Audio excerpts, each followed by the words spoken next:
교독하시는데요. 홀수절은 남자가, 짝수절은 여자가 있도록 하겠습니다.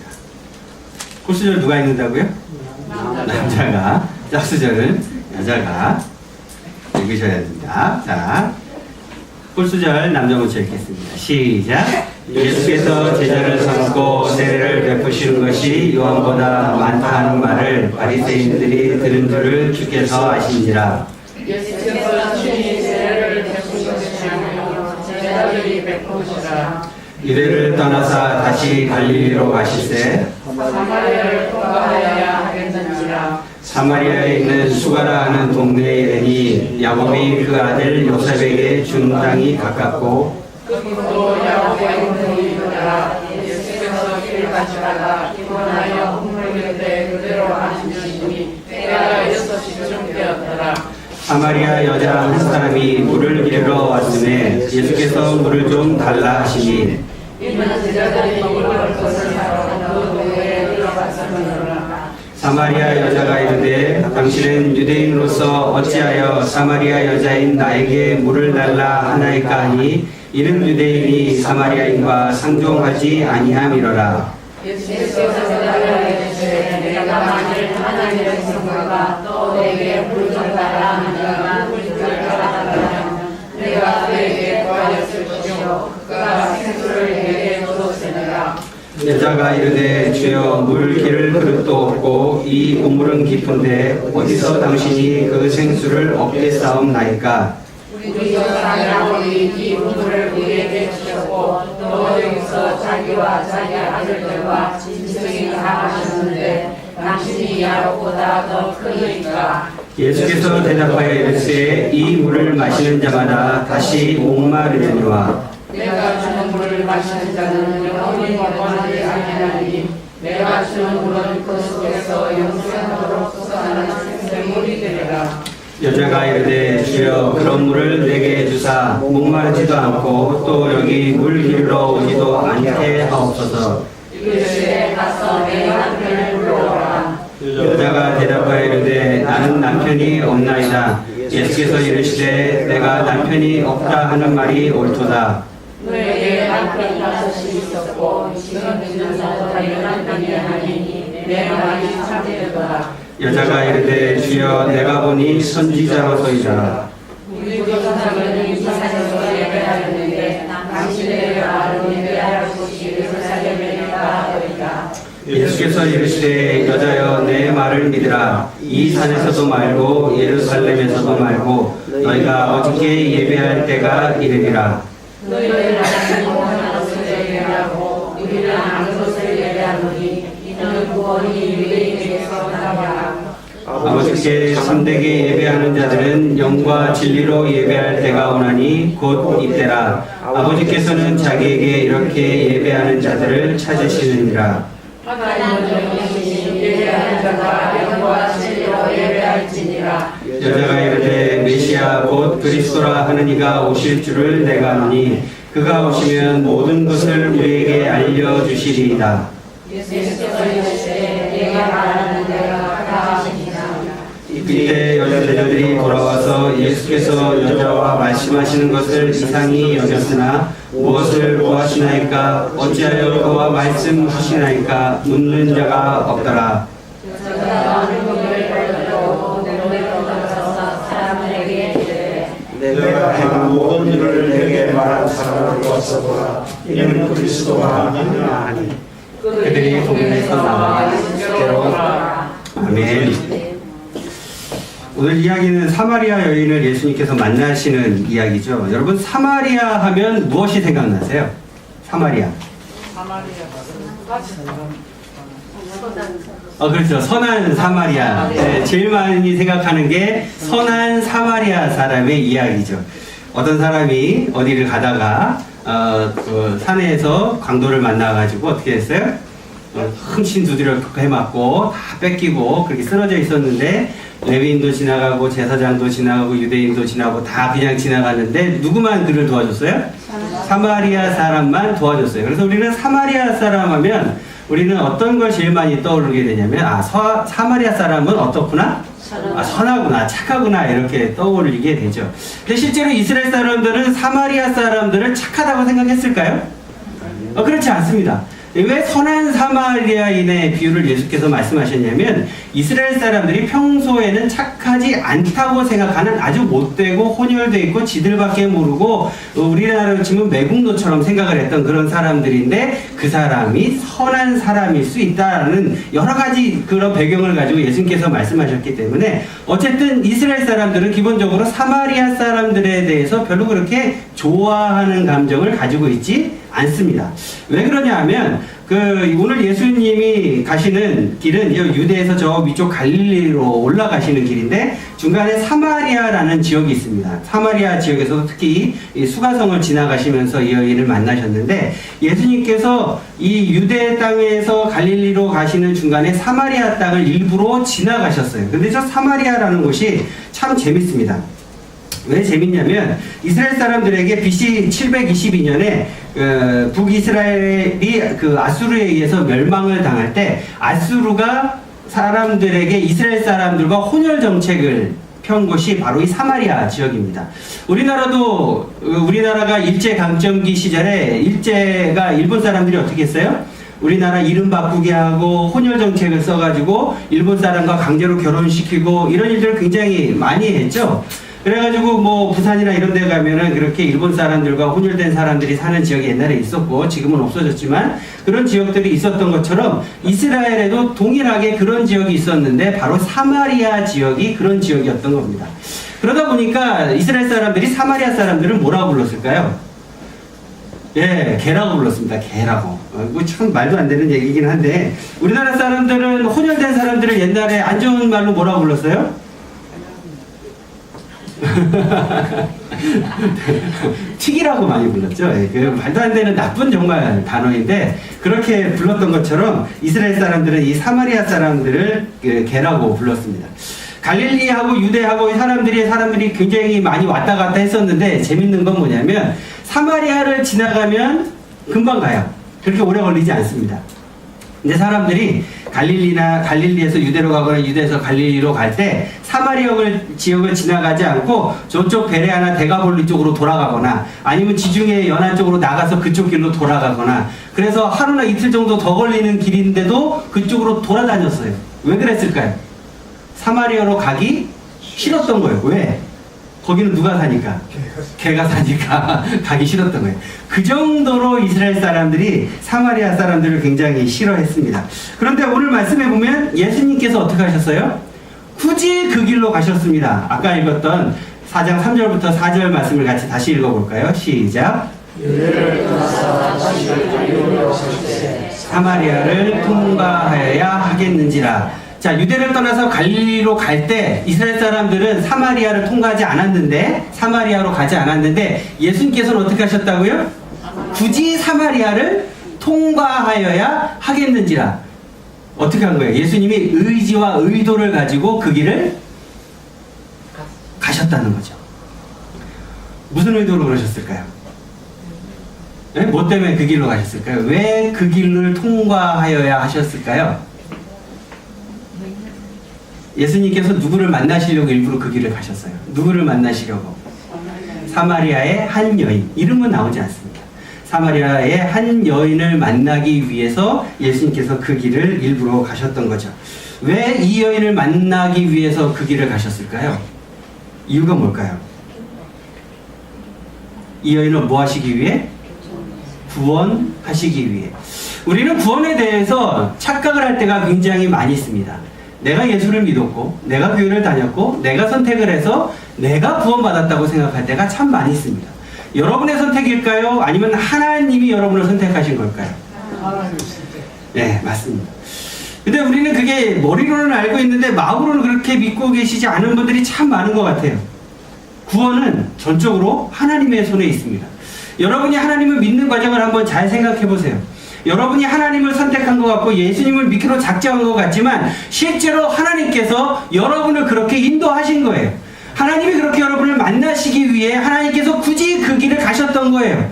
여러분이 그 길에서 그곳에서 그 사람을 만나서 그 사람에게 복음을 만들었던 이유는 하나님이 그렇게 그 상황을 만들어 주신 거예요. 뭐 하시기 위해? 여러분을 구원하시기 위해. 예수님이 사마리아로 굳이 지나가신 이유는 무엇 때문에? 이 여인을 구원하시기 위해서 그 길을 가셨던 거죠. 그런데 예수님이 만나신 이 여인이요, 아주 대단한 여자입니다. 왜 대단한 여자예요? 우리 4장 18절 읽어볼까요? 시작. 있는 자도 내 남편이 아니니 내 말이 참되도다.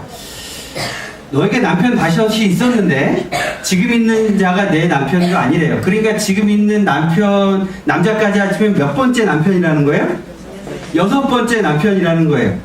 물론 이게 그 이스라엘의 수혼법이라고 여자가 후대가 없이 남편이 죽었을 때 가족이나 자녀나 뭐 친척이나 이런 사람들이 그 여인을 이렇게 받아들여서 다시 그 아내로 받아들여서 대를 잇게 해주는 그런 수혼법 때문에 이렇게 됐을 수도 있지만, 사실 확률상 또 여러 가지 정황상 이게 수혼법에 의해서 이렇게 됐을 리는 거의 없고, 뭐 우리가 이따 좀 다루게 되겠지만, 사실은 이 여인이 굉장히 동네에서 어떤 사람이었을까요?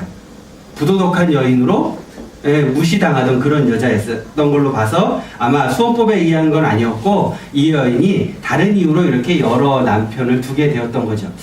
이 사실에서 우리는 두 가지를 생각할 수가 있습니다. 첫 번째는 뭐냐면, 이 여자가 굉장히 예뻤겠구나. 동의가 안 되세요? 이게 지금처럼 이렇게 이동이 많고 외지에서 타지에서 사람들이 막 많이 살던 그런 시대가 아니라, 보통 사람들이 평생을 30km 이내에서 살던 그런 시대입니다. 그러니까 뭐 동네 사람들이 이 여인에 대해서 잘 알까요, 모를까요? 잘 알죠. 잘 아는데 이 여자가 남편을 계속 그렇게 바꿔왔어요. 어떤 이유가 됐든지 간에. 그러면 동네 사람들이 알까요, 모를까요? 알고 있는데 여전히 지금 또 다른 남자가 그 여자한테 와서 살고 있어요.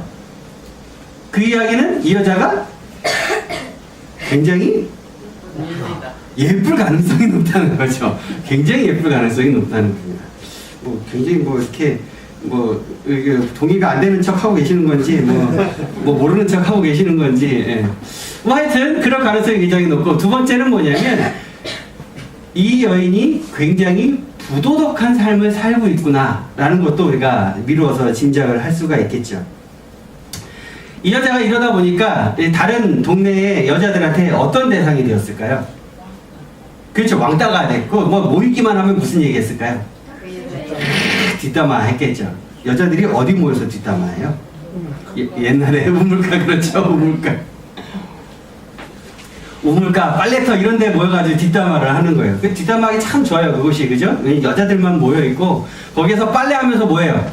남편 옷 빨면서 남편 뒷담화하고, 시부모 옷 빨면서 시부모 뒷담화하고, 거기서 막 동네 사람들 서로 욕하고, 우리 교회도 이렇게 식사하시고 얘기 나눌 때 보면은 여기 남자반 뒤에 여자반 이렇게 앉아가지고, 남자들은 앉아갖고 주로 정치 얘기나 경제 얘기나 이런 얘기하는데, 저기 여자반에 계신 분들은 다 모여가지고 비슷한 얘기 하시더라고요. 여기 우리가 생각하는 이런 얘기, 빨래터에서 하는 그런 얘기, 비슷한 얘기 많이 하시죠.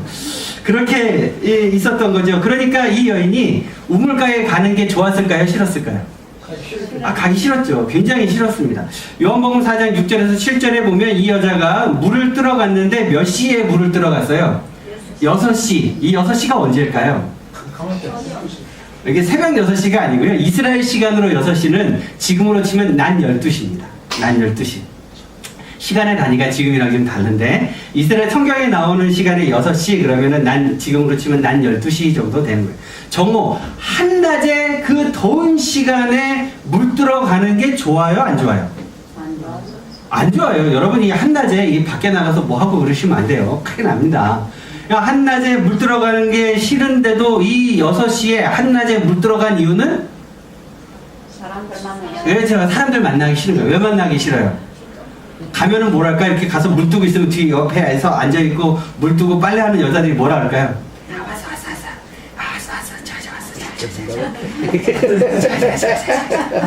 남편 입은 또 바뀌었어 지난달에. 뭐 지가 얼마나 예쁘다고. 니네 남편도 거기 갔었다며? 그냥 가기 싫었던 거예요. 그러니까 한낮에 이렇게 물을 뜨러 갔었던 겁니다. 근데 예수님이 이 여인이 그때 그곳에 물길로 올 것을 아시고 그때 그 시간에 맞춰서 그곳에 가서 누구를 기다렸어요? 이 여인을 기다리셨던 겁니다. 그래서 그 여인을 만나고 그 여인에게 복음을 전하시고 그 여인을 통해서 그 여인이 예수님을 영접하도록 그 여인과 대화를 나누어 주십니다. 근데 이 여인이 영접하는 과정을 보면 우리가 예수를 믿게 되는 과정과 똑같아요. 그래서 오늘은 이 여인이 예수님을 그 영접해가는 과정을 통해서 우리도 어떻게 예수님을 믿게 되었고 또 믿고 있는지, 우리가 어떻게 예수님을 진짜 어떻게 믿어야 하는 것이 진짜 믿는 믿음인지, 바른 믿음인지 그 영접의 과정을 우리가 함께 살펴보고 우리도 예수님을 제대로 이 여인처럼 영접하게 되기를 주님의 이름으로 축복합니다. 자, 영접의 첫 번째 과정은 예수님을 나와 상관없는 사람이라고 생각하는 겁니다. 예수님을 뭐라고 생각해요? 나와는 상관없는 사람이라고 생각해요. 요한복음 4장 9절 말씀을 우리 같이 읽어보겠습니다. 시작. 당신은 유대인으로서 어찌하여 사마리아 여자인 나에게 물을 달라 하나이까 하니 이는 유대인이 사마리아인과 상종하지 아니함이러라. 아멘. 자, 통계청에서 2015년도에 인구 센서스 조사한 것을 작년 연말에 통계를 정리를 해가지고 발표를 했는데요. 인구 센서스 조사에서 5년에 한 번씩 조사를 하지만 종교를 조사하는 건 10년에 한 번씩 조사를 합니다. 그래서 1995년, 2005년, 2015년 종교 유형별로 인구가 몇 명씩 있는지를 발표를 했는데 참 신기한 일이 발생했어요. 우리나라 최대 종교가 무슨 종교였어요? 네, 불교가 제일 많았어요. 2005년까지만 해도. 근데 2015년도 인구 센서스 조사에 의하니까 뭐가 1등이 됐어요? 기독교가 됐어요. 이런 놀라운 일이. 어느 교회든지 지금 전부 다 교회 교인 수가 줄어들고 있다고 다 난리인데, 우리가 그 인구 센서스 조사할 때 이렇게 오잖아요. 종이 와가지고 이렇게 체크하는 거. 당신의 종교는 무엇입니까? 뭐 이걸 체크하는 날에 나는 기독교인이다라고 체크한 게 우리나라 인구의 전체 19.7% 대략 한 20% 정도 되죠. 우리나라 인구가 지금 5천만 정도 되니까 한 1,000만 명 정도가 대략 자기가 기독교라고 예수님을 믿는다고 답을 했습니다. 이게 굉장히 놀라운 일인데요. 이게 두 가지 의미를 하나 가지고 있어요. 이게 기독교인 숫자는 늘어났는데 우리 교회 교인 숫자는 사실 교단 발표 숫자는 줄었거든요. 두 가지 의미를 생각할 수 있는데 첫 번째 의미는 뭐라고요? 제가 전에 한번 말씀드린 적이 있는데 그렇죠. 가난교회 교인들 교회는 나는 예수님을 믿지만 교회는 안 나가는 사람들이 그만큼 늘어났다는 증거가 되고요. 또 한 가지는 뭐냐면 이단에 다니는 숫자가 늘어났다는 겁니다. 신천지 같은 경우에는 1년에 3만 명씩 늘어납니다. 참 놀라운 능력을 가진 사람들이 우리 가서 저기 어떻게 전도하는지 배워봐야 돼요. 이단인데도 그렇게 사회적으로 지탄을 받고 있는데도 교인 숫자가 신천지 교인 숫자 늘어나는 거 보면 정말 신기합니다. 하여튼 이 기독교인 숫자가 굉장히 많이 늘어나 있는 것처럼 보이긴 하는데 물론 이 중에 진짜로 예수님을 제대로 믿는 사람은 또 그렇게 뭐 이 숫자만큼 많지는 않겠죠. 하지만 우리가 이걸 보면 우리는 뭐 여러 가지를 생각할 수 있는데 아직도 예수님을 모르는 사람이 몇 퍼센트에 해당한다는 거예요? 80%에 해당하는 겁니다. 우리나라 인구 5천만 중에 4천만 명이 아직 누구를 몰라요? 예수님을 제대로 모르는 거예요. 그 사람들은요, 사실은 자기와 상관없다고 생각하는 겁니다. 예수님은 나와 상관이 없다. 이렇게 생각하는 거죠. 사람들한테 복음을 전하고 예수 믿어야 천국 가야 한다고, 당신은 죄인이라고, 그래서 그 예수님을 믿어야 당신의 죄를 사함받고 천국 갈 수 있다고 사람들에게 복음을 전하면 그 사람들의 반응이 어때요? 80%의 사람들이 여러분한테 뭐라 그래요? 전도를 해봤어야 그 얘기를 들어보죠. 전도를 해본 적이 없는데 그 사람들이 보통 뭐라 그럴까요? 너나 잘하세요. 너나 잘하세요. 너나 잘 다니세요. 너나 잘 믿으세요. 그 얘기는 뭐예요? 나와는 상관이 없는 얘기니까 나를 자꾸 귀찮게 하지 마세요. 이런 뜻이 되는 거죠. 근데 여러분이 예수를 믿기 전에를 한번 생각해 보세요. 여러분 진짜 예수를 믿기 전에 여러분들의 반응도 그렇지 않았습니까?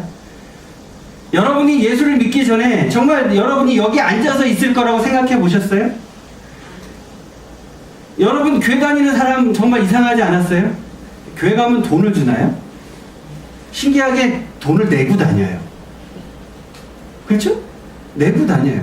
밖에 나가서 뭐 봉사활동 이런 거 하기 귀찮아하고 다른 사람 돕는 거 정말 귀찮아하는 우리나라 사람들이 교회 오면 열심히 주방에 들어가서 봉사하고 예배 봉사하고 주차 안내 봉사하고 뭐 교회 청소도 하고, 우리 교회 사람들은 청소하러 잘 안 오긴 하지만 어쨌든 교회 청소도 하고 뭐 이런 거 해요. 신기하지 않으세요? 나와는 전혀 상관없는 곳이라고 생각했는데 지금 여기 앉아 계시잖아요. 그런데 그 이야기는 여러분도 한때는 예수님이 여러분과 상관이 없다고 세상을 살아가던 분이라는 겁니다. 이 여인도 처음에 어땠어요? 이 여인이 처음에 예수님께서 이 여인을 만나셔갖고 뭐라고 말씀하셨어요? 물 좀 달라고 하셨죠? 첫 번째 대화가 나한테 물 좀 달라고. 그랬더니 이 여인의 반응이 아까 우리가 읽었던 9절 말씀에 뭐라고 얘기해요? 당신은 유대인으로서 어찌하여 사마리아 여자인 나에게 물을 달라 하나이까? 아니, 당신 나하고 상관없는 사람인데 당신들 우리들 사마리아 사람들 개라고 부르면서 뭐 나한테 왜 물을 달라 그러냐, 이렇게 뭐하고 있는 거예요? 탁 싸우치고 있는 거예요. 이 상황을 잘 생각을 해보면 이제 한 가지를 또 알 수가 있는데요, 이 여자가 진짜 예뻤던 게 맞았던 것 같아요. 예쁜 여자들은 보통 쌀쌀 맞아요. 쌀쌀 맞아요. 여기 남자분들 저기 집에서 와이프가 다 쌀쌀 맞죠? 그죠? 왜 그럴까요? 예뻐서 그래요. 예뻐서. 그러니까 참으셔야 돼요. 본인들한테 쌀쌀 맞게 군다는 건 다 이게 본인 예뻐서 그런 거니까 그러려니 하셔야 됩니다. 예쁜 여자랑 살기 위해서는 어쩔 수 없어요. 저도 어쩔 수 없이 살아요. 이 여인이 예수는 나와 상관없는 웬 남자가 와가지고 나한테 말 걸고 그러니까 싫은 거예요. 귀찮은 거예요. 더군다나 옷을 보니까 유대인이고, 평소에 우리 동네 사람들을 그렇게 무시하는 그 사람이 나한테 말 거니까 그게 싫었던 거죠. 나와는 상관없던 사람. 지금 이렇게 나와는 상관없는 사람이라고 생각하는 사람이 저 바깥에 몇 퍼센트가 살고 있어요? 80. 네, 80%가 살고 있습니다. 우리도 한때는 그런 사람이었던 거죠. 그렇게 나와는 상관없다고 생각했던 그 예수님에 대해서 우리가 좀 시간이 지나면 예수님에 대해서 이렇게 생각합니다. 영접의 두 번째 과정은 나에게 무엇인가 도움이 되는 사람이구나 라고 생각하는 거예요. 요한복음 4장 12절을 우리 같이 읽어보겠습니다. 시작. 이물을 우리에게 주셨고 또 여기서 자기와 자기 아들들과 짐승이 다 마셨는데 당신이 야곱보다 크니까, 야곱보다 더 크니까, 이렇게 물어봤죠. 자, 2012년도에 글로벌 리서치라는 회사에서 한국인의 종교생활과 의식이라는 그 설문조사를 한 적이 있습니다. 저 교회 왜 다닙니까? 이렇게 물어봤더니 1위가 뭐예요? 마음의 평안을 위해서 교회에 다닌대요. 이 마음의 평안을 위해서 교회에 보면 마음이 평안해지시나요? 예, 그렇군요. 2위가 자신의 구원과 영생을 위해서 교회에 다녔고요. 3위가 자신의 축복을 위해, 뭐 물질적인 축복, 자녀의 축복, 건강의 축복, 이런 축복을 위해서 다녔고, 4위는 가족의 권유를 위해서 교회에 다녔어요. 뭐 가족의 권유 이렇게 좋게 표현이 되어 있는데 좀 리얼하게 표현하면 가정의 평화를 위해서 다니는 거죠. 우리 가정의 평화를 위해. 교회 안 가면 뭐 안 주니까? 밥 안 주니까. 그렇죠. 그리고 5위는 친교를 위해서 교회를 다닌다고 답했습니다. 뭐 좋은 말로 친교고요. 좀 더 리얼하게 이야기하면 뭐 자기 사업을 위해, 자기의 경제적 이득을 위해 교회 다닌다, 이런 거죠. 1위부터 5위까지를 보면 실제로 교회에 다녀야 되는 이유는 어디에 있을까요? 2번에 있는 거죠. 2번에 있어요.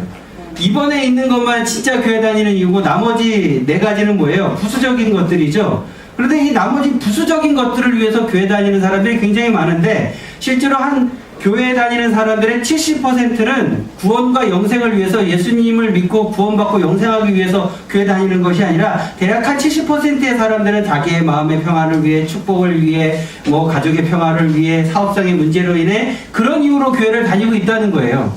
뭐 통계로만 본다면 우리 교회에 계시는 분들 중에 10명 중에 7명 정도는 교회에 자신의 이 예수 구원과 영생을 위해서 다니는 것이 아니라 다른 이유로 교회를 다니고 있다는 겁니다. 우리 교회는 안 그러기를 바라지만 어쨌든 통계를 그냥 보자면 그렇다는 거예요. 이거 통계에서도 볼 수 있듯이 사람들이 교회 다니는 이유가요, 무엇인가 어떤 것이 되었든 나 자신의, 내 개인의 유익을 위해서 교회에 다니고 있다는 증거입니다. 오늘 말씀에 보면 사마리아 여인이 예수님을 대하는 태도가 약간 좀 바뀌어요. 이 여자가 처음에는 예수님께서 물 달라고 말씀하실 때, 아니 당신 나랑 상관없으면서 왜 나한테 물 달라 그래요? 이렇게 팍 싸붙였다가 이번에는 뭐라고 얘기해요? 예수님께서 그 팍 싸붙이는 여인에게 네가 내가 누군지 알았더라면 내가 너한테 물 달라고 말하기 전에 네가 먼저 나한테 물 달라고 말했을 거야. 이렇게 말씀을 하시니까 이 여인이 태도가 갑자기 바뀌면서 당신이 야곱보다 큰 사람입니까? 이렇게 물어봐요. 무슨 뜻일까요? 옛날엔 우물을 갖고 있다는 건요, 지금으로 치면 뭘 갖고 있는 것과 같을까요? 조물주 위에 뭐가 있다 그래요, 요즘에? 조물주 위에 건물주가 있다 그러잖아요. 그러니까 야곱의 그러니까 우물을 갖고 있다는 건 뭘 뜻하는 거냐면 엄청난 부자라는 걸 뜻합니다. 여러분, 우물이 있으면 뭘 할 수 있어요? 가축을 키울 수 있고 농작물을 기를 수가 있습니다. 우물이 있는 사람은 내 개인 우물이 있는 사람, 마을 공동 우물 말고 내 개인 우물을 가지고 있는 사람은요, 내가 경작할 수 있는 넓은 땅이 있다는 증거고 그곳에서 기를 수 있는 가축이 아주 많다는 증거인 거예요. 당신이 야곱보다 크니까? 라는 이 질문은 뭐냐면, 그 동네에 야곱이 파놓은 우물들이 있었는데 그 우물들의 주인이 원래 야곱의 자손들인데 당신이 야곱보다 크니까, 이 말은 당신이 야곱보다 더, 야곱의 가문의 자손들보다 더 부자입니까? 이걸 물어보는 거예요. 이 여인이 남편을 계속 바꾼 이유가 있어요. 더 부자인 남자를 자꾸 찾는 거죠. 야곱의 우물이 지금도 이스라엘에 가면 있습니다. 야곱의 우물 기념 성당이 있고, 야곱의 우물 그 기념 성당 밑에 지하로 한 35m 정도 내려가면 야곱의 우물이 지금도 물이 납니다. 야곱의 우물이 지하 35m 밑에 있는 이유는 아시나요? 야곱의 시대에도 지하 35m를 팠을까요? 그건 아니고요. 제가 지난주에도 한번 말씀을 드렸는데, 원래는 야곱의 우물이 평평한 여기 있었어요. 있었는데 이스라엘 사람들은 집을 지을 때 전에 살던 이렇게 집이나 뭐 건물이나 뭐가 있으면 우리나라 사람들은 그 건물을 무너뜨리고 어떻게 해요? 다 걷어내고 다시 짓잖아요. 근데 이스라엘 사람들은 무너뜨리고 평평하게 다지고 그 위에다 흙을 깐 다음에 그 위에다 집을 지어요. 또 한 몇십 년쯤 살다 어떻게 해요? 또 부시고 또 새로 지으려면 어떻게 돼요? 건물을 부시고 또 그거를 평평하게 다지고 그 위에다 흙을 쌓고 그 위에다 또 집을 짓고. 우물은 어떻게 해요? 그 자리에 계속 있는데 옆에 집들을 계속 부시고 짓고 이러면서 위에가 옆에가 높아진 거예요. 그래갖고 지금 수천 년이 지나고 나니까 이거는 높아져 있고 우물은 그 자리에 있고, 그래서 이제 땅속 35m 밑에 있는 거예요.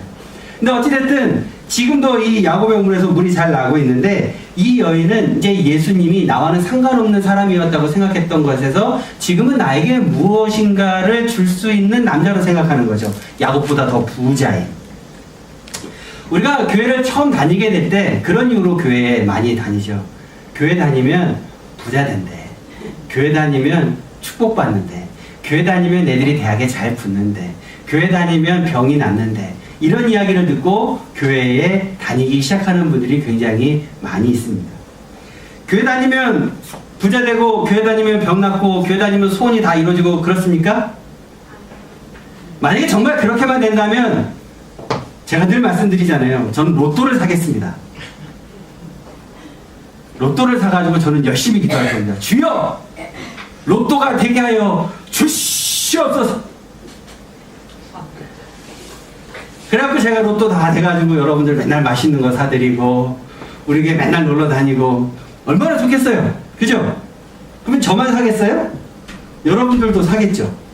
이 교회 주변에 있는 이 모든 분들이 우리 교회 다닐 거예요. 비전교회 다니면 로또가 맞는데 무조건 다니지 않겠습니까? 근데 여러분, 안타깝게도 그런 일은 생기지 않습니다. 여러분, 교회 다니면 내가 무엇인가 축복이 받고 무엇인가 내 마음의 소원이 이루어지고 내 뭐 병이 낫고 그렇게만 된다면 다 좋겠지만, 물론 그런 일이 아주 드물게 일어나긴 합니다. 하지만 교회 다니는 이유가 그게 핵심이 아니에요. 그게 중요한 게 아닌 거죠. 그런데 우리는 어떻게 해요? 그것 때문에만 교회 다니는 사람들이 너무 많아요.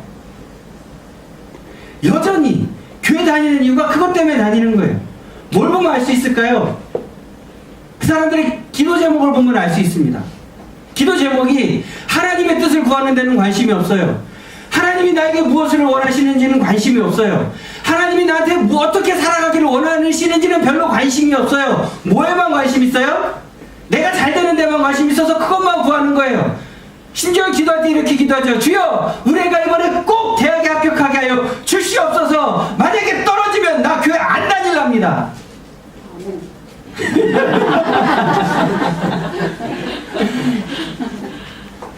그게 예수님을 믿는 거예요? 아니에요.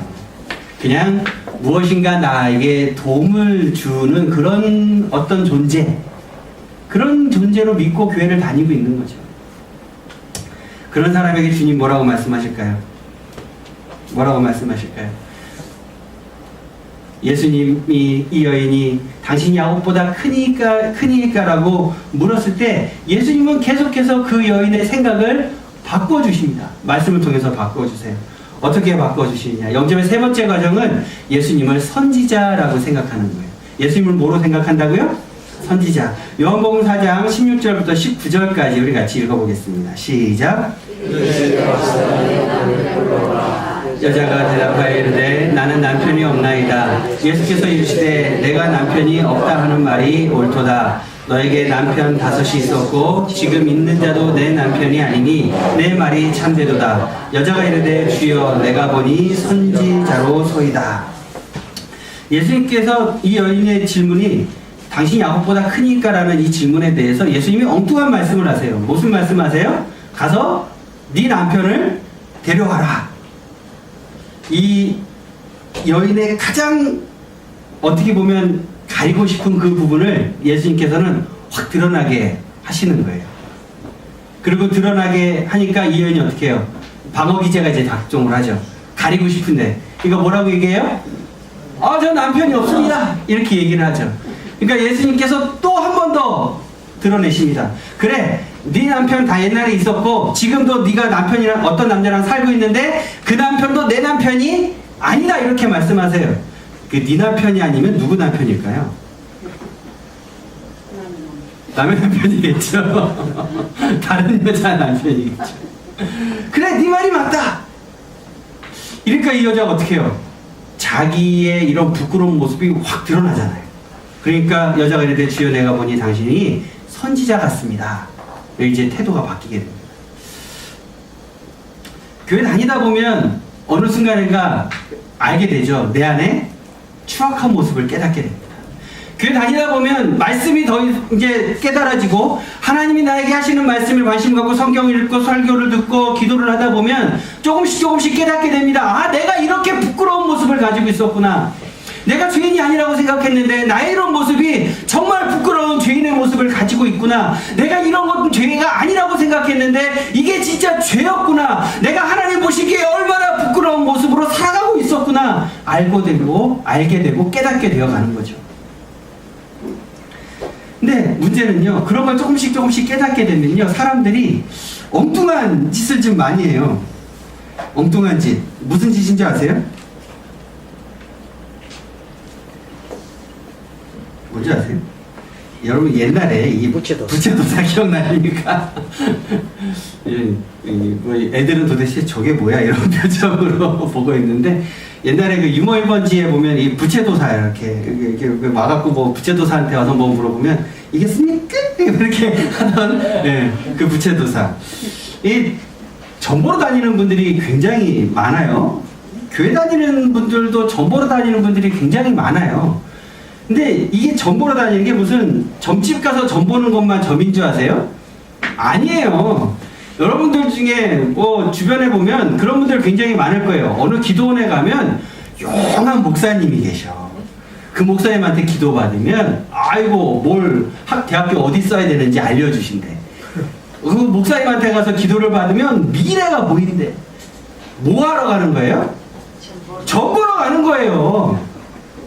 아니 용한 목사님이 지금 계세요?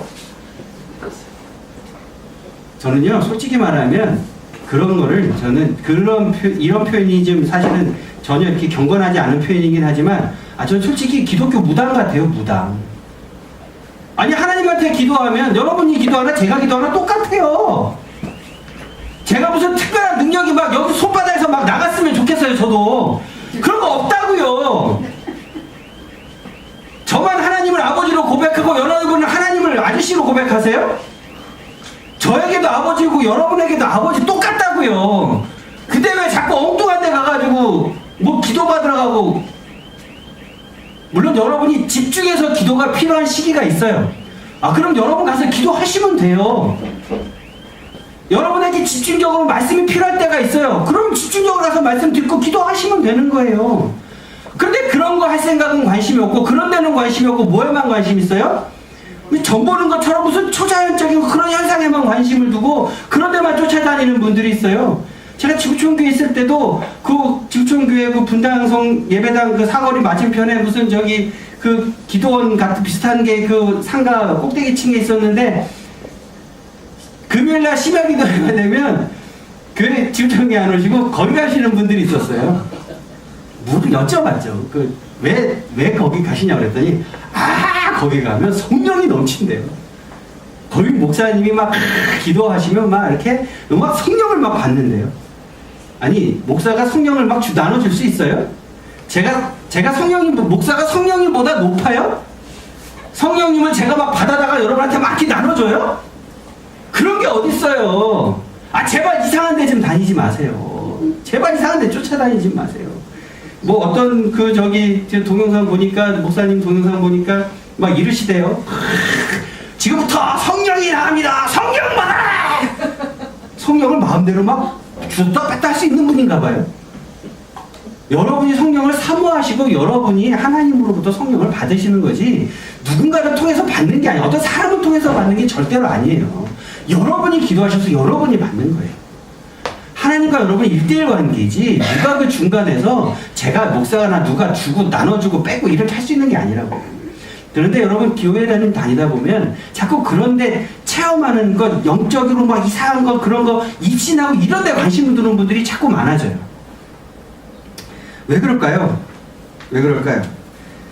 요즘에 이쪽 경남 지역에 그 금리빨 받으러 다니시는 분들 많으시다고 목사님들 걱정하시대요. 목회자들 모여서 얘기하다 보면 어떤 분이 이렇게 집회를 하고 나면 나한테 안수 받으면 금리빨 생긴다고 나오래요. 그래서 안수한대요. 그러면 진짜 막 노랗게 변한대요. 이렇게 이빨 새로 이렇게 넣으신 분들 이렇게 막 노랗게 변한대요. 이빨 안 닦아서 그런 거 아니고? 참. 그런 거 좋아하지 마세요. 그런 제발 따라하지 마세요. 하나님은 정말 이성적인 분이에요. 얼마나 이성적인 분이면 우리에게 이렇게 책을 주셨어요. 응? 책을 주셨어요. 증거를 남겨주셨잖아요. 근데 우리는 이 성경 말씀을 믿을 때 어떻게 믿는다고요? 예? 어떻게 믿는다고요? 덮어놓고 믿는다고요. 열어서 믿어야 되는데 여러분 덮어놓고 믿잖아요. 덮어놓고 믿으니까 여기 안에 뭐라고 써있는지 알아요? 몰라요? 모르니까 자꾸 엉뚱한 데 가는 거예요. 제발 좀 열어서 믿으시라고 덮어놓고 믿지 마시고. 이 여인이 이제 예수님이 자기의 그런 치부를 드러내고 자기의 과거를 다 맞추고 하니까 이제 예수님이 당신 선지자입니까? 이렇게 태도가 이제 완전히 바뀌었어요. 뭔가 이분이 지금 영적으로 뭔가 대단하신 분입니다. 그런데 그렇게 이 여인이 대답했을 때 예수님은 또 여자가 이렇게 선지자라고 물어보니까 예수님은 다시 한 번 더 이 여인과의 대화를 통해서 이 여인의 생각을 바꿔주십니다. 네 번째 과정은 예수님을 그리스도로 고백하는 것입니다. 뭐로 고백하는 거라고요? 그리스도로 고백하는 것입니다. 요한복음 4장 25절부터 26절을 읽어보겠습니다. 시작. 곧 그리스도라 하는 이가 오실 줄을 내가 아노니 그가 오시면 모든 것을 우리에게 알려주시리이다. 예수께서 이르시되 내가 말하는 내가 그라 하시니라. 아멘. 예수 그리스도, 우리가 이렇게 고백을 하죠. 예수 그리스도. 예수는 뭐예요? 그렇죠. 이름이고 그리스도는 직분을 뜻합니다. 제가 전에도 한번 말씀을 드렸죠. 예수는 성이고 그리스도가 이름이 아니에요. 보통 사람들이 예수 그리스도 그러니까 우리나라처럼 예수가 성이고 이름이 그리스도이신가 보다. 내지는 이게 서양 사람이지? 그러면서 그리스도가 성이고 예수가 이름인가 보다. 뭐 이렇게 생각하시는 분도 있어요. 사실 예수님은 저기 서양인이 아닙니다. 동양인에 가깝습니다. 유태인이기 때문에. 그런데 조항철은 뭐예요? 이름이고 목사는 직분인 것처럼 예수님의 이름이고 그리스도는 직분이에요. 그리스도가 무슨 뜻이에요? 기름 부음 받은 자, 구원자, 메시아, 우리를 죄에서 구원할 자, 이런 뜻이 바로 이제 그리스도라는 뜻입니다. 그러니까 예수라는 이름을 가진 우리의 구원자, 이게 바로 예수 그리스도라는 뜻이 되는 거죠. 예수님을 영접한다는 건요, 우리가 그리스도로 영접한다는 것입니다. 예수님을 영접할 때 우리는 누구로 영접해야 한다고요? 그리스도로 영접해야 되는 거예요. 그리스도로. 그런데 우리는 예수님을 여러분의 개인의 구세주와 주님으로 그리스도로 영접하는 것이 아니라 많은 사람들이 엉뚱하게 예수님을 영접해요. 뭐라고 영접해요? 나에게 무엇인가 줄 수 있는 사람이거나 아니면 영적으로 뭔가 이렇게 영적인 어떤 능력을, 초자연적인 능력을 행할 수 있는 사람이라거나 이런 식으로 생각하는 경우가 굉장히 많이 있습니다. 여러분 어떠세요? 여러분은 예수님을 누구로 영접하고 계십니까? 진짜 그리스도로 영접하고 계십니까? 선지자 정도로 영접하고 계십니까? 아니면 나에게 무엇인가 줄 수 있는 그런 분으로 영접하고 계십니까? 예수님을 누구로 믿고 계시냐고요? 누구로 믿고 신앙생활하고 계시느냐고요? 여러분한테 한번 물어보세요. 우리가 아까 설문조사에서 봤던 것처럼 교회 안에 70%의 사람들이 예수님을 그리스도로 영접하지 않고 엉뚱한 것으로 영접하고 있어요. 통계로만 본다면 여기 안에 계신 분들이 대략 한 20명 정도 되는데 이 중에 한 6명 정도만 예수를 그리스도로 영접하고 있고 나머지 70%에 해당하는 사람 14명은 엉뚱하게 영접하고 있다고요. 여러분 속으로 지금 그렇게 생각하실 수 있어요. 나는 아니야. 나는 제대로 믿고 있어. 나는 예수님을 그리스도로 믿고 있어. 영접했어. 라고 생각하실 수도 있는데 아니요. 착각일 수도 있습니다. 뭘 보면 알 수 있을까요? 여러분이 진짜 예수님을 그리스도로 영접했는지 아니면 선지자나 나에게 무엇인가 줄 수 있는 분으로 믿고 있는지 여러분 뭘 보면 알 수 있을까요? 이 여인을 보면 4장 29절에 내가 행한 모든 일을 내게 말한 사람을 와서 보라. 이는 그리스도가 아니냐니. 이 여자 지금 뭐하고 있어요? 마을에 돌아가서 뭐하고 있어요? 전도하고 있어요. 마을에 돌아가서 내가 만나기 싫어하고 나한테 욕하고 있고 내 뒷담화하는 그 사람들한테 가서 내가 그 사람들 만나기 싫어서 난 12시 한참 더울 시간에 못 들어갈 정도로 그 사람들 만나기 싫어했는데 이 여인은 지금 뭐하고 있어요? 가서 전도하고 있다고요. 여러분이 정말 예수님을 그리스도로 영접하셨다면 여러분의 삶 속에 뭐가 있어야 돼요? 복음 전하는 모습이 있어야 한다고요. 어떤 형태가 됐든지 간에 복음 전하는 모습이 있어야 한다고요. 여쭤볼게요. 지난 한 주간 여러분 복음 전하셨습니까? 지난 한 달 동안 여러분 복음 전하셨습니까? 지난 1년 동안 복음 전하셨습니까?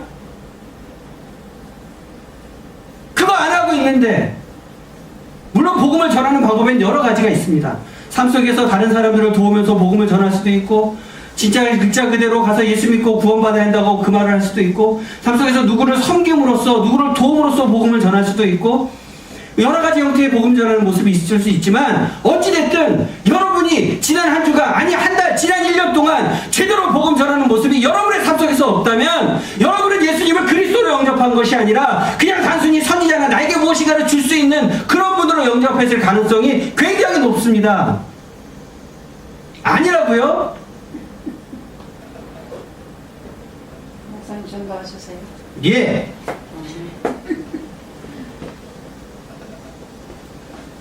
여러분의 삶 속에 진짜 복음 전하는 모습이 있냐고요. 그게 없다면 여러분이 그 70% 안에 들지 않는다고 자신 있게 말씀하실 수 있겠습니까? 39절 우리 같이 읽어보겠습니다. 시작.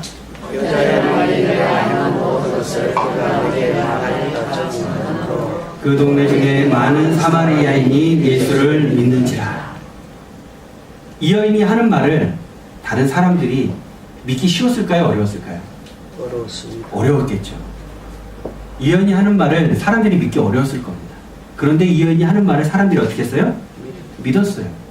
왜 그러냐면 이 29절과 39절 사이에 10절 사이에 어떤 이야기가 나오냐면 동네 사람들이 이 여인이 평소에는 나한테 말도 걸지 않고 그냥 대면대면하고 도망다니고 우리도 욕하던 그 여자였는데 이 여인이 갑자기 와가지고 내가 그리스도를 만났다고 말하고 그 사람이 저기 있다고 말하고 그렇게 말하고 막 돌아다니면서 막 이렇게 사람들도 이상하고 신기했겠죠? 그러니까 예수님을 모셔옵니다. 가가지고. 그래서 예수님을 모셔다가 예수님의 말씀을 듣습니다. 그리고 그 사람들이 예수님을 믿기 시작합니다. 그리고 이 여인은 계속해서 전도하러 다닙니다.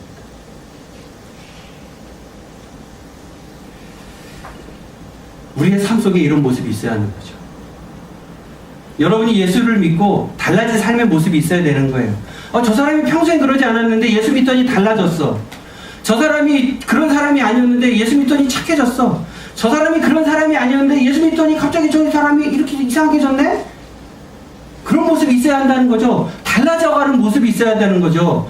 성경에서 이걸 뭐라 그래요? 성화라 그래요. 성화. 예수님을 믿고 난 후에 우리의 삶이 하나님이 원하시는 모습으로 바뀌어져 가는 것, 그 모습을 우리는 성화의 과정이라고 말을 하는 거죠. 그럼 여러분에게 성화의 과정이 있어야 하는 거예요. 예수님을 믿는 사람이라면 매일매일 달라져가는 모습이 있어야 되는 거예요. 네, 여러분 예수 믿은 지 몇 년 되셨어요? 10년? 20년? 30년? 얼마나 달라지셨습니까? 얼마나 바뀌셨습니까? 얼마나 말씀에 순종하며 살려고 노력하고 계십니까? 그게 있다면 바뀌었어야 정상입니다. 바뀌어져 가고 있어야 정상입니다. 앞으로 더 바뀌어야 정상입니다. 그렇지 않다면 여러분들은 앞에 1, 2, 3단계 중에 하나인 확률이 높은 겁니다. 예수님께서 이 여인을 만나셔가지고 이 여인이 예수님은 나와 상관없는 사람이었다고 생각했다가 예수님을 그리스도로 고백하기까지 예수님께서는 이 여인과 대화를 나누면서 이 여인의 삶을 바꿔주셨습니다. 여러분은 어느 단계에서 지금 예수를 믿고 계십니까? 여러분의 모습을 잘 돌아보십시오. 내가 어떤 예수님을 믿고 있는지 기도하겠습니다.